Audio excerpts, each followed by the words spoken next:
15 अगस्त 1947 को हमारा देश भारत आजाद हो गया था और इसके साथ ही एक नए देश का जन्म भी हुआ, वह था पाकिस्तान। लेकिन यह आजादी इतनी आसान नहीं थी, क्योंकि बंटवारे के समय एक नई लड़ाई थी।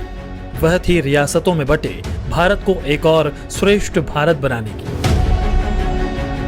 तत्कालीन समय में भारत में 565 रियासतें थी। कहने को तो इन पर ब्रिटिश साम्राज्य का सीधा नियंत्रण नहीं था, लेकिन ब्रिटिश क्राउन के हितों के खिलाफ इंच भर जाने की दिलेरी इनके पास नहीं थी। इसके एवज में भारत की आजादी के समय में अंग्रेजों ने इन्हें अधिकार दिया था कि वो भारत या पाकिस्तान अधिराज्य में शामिल हो सकते हैं या फिर एक स्वतंत्र और संप्रभु राज्य के रूप में स्वयं को स्थापित कर सकते हैं।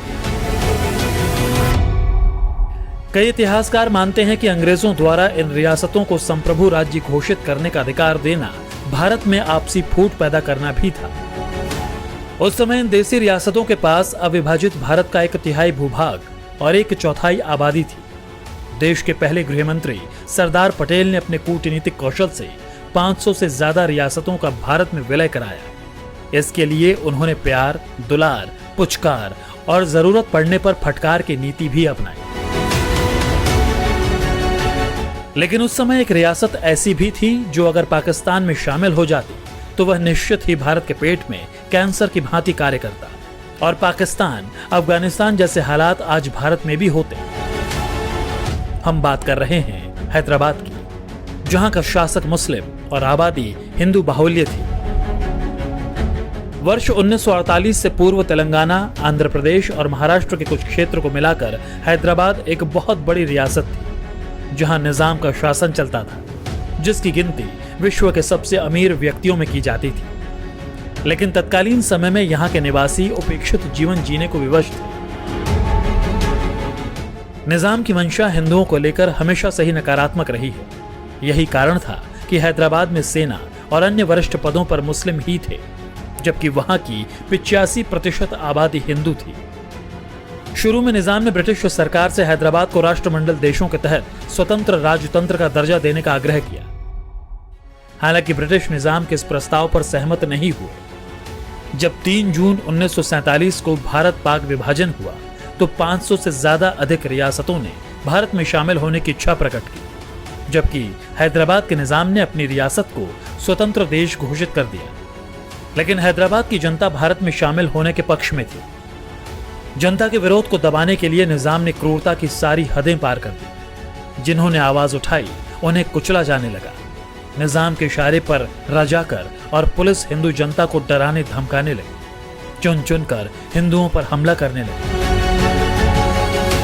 क्रूरता का वह दृश्य स्थापित किया कि उन्होंने मां बहनों तक को नहीं छोड़ा। उनकी इज्जत तक लूटी जा रही थी। उस दौरान प्रधानमंत्री नेहरू माउंटबेटन के परामर्श पर निजाम के साथ लचीला व्यवहार अपना रहे थे, जबकि पटेल इससे सहमत नहीं थे। दूसरी ओर निजाम ने भारतीय करेंसी को बैन कर दिया और पाकिस्तान को लोन देकर अपने पक्ष में खड़ा करने का प्रयास किया, जबकि पाकिस्तान गुपचुप तरीके से हैदराबाद में हथियार भेजने लगा। सरदार पटेल को जैसे ही इसकी जानकारी मिली, उन्होंने कहा कि हैदराबाद भारत के पेट में कैंसर के समान है और उसका समाधान सर्जरी से ही होगा। जिसके बाद गृह मंत्री पटेल ने जनरल करियप्पा को बुलाकर पूछा, यदि हैदराबाद के मामले पर पाकिस्तान की ओर से कोई सैनिक प्रतिक्रिया आती है तो क्या वे बिना अतिरिक्त मदद के निपट पाएंगे? जिसके जवाब में जनरल करियप्पा ने उत्तर दिया, हाँ। फिर क्या था?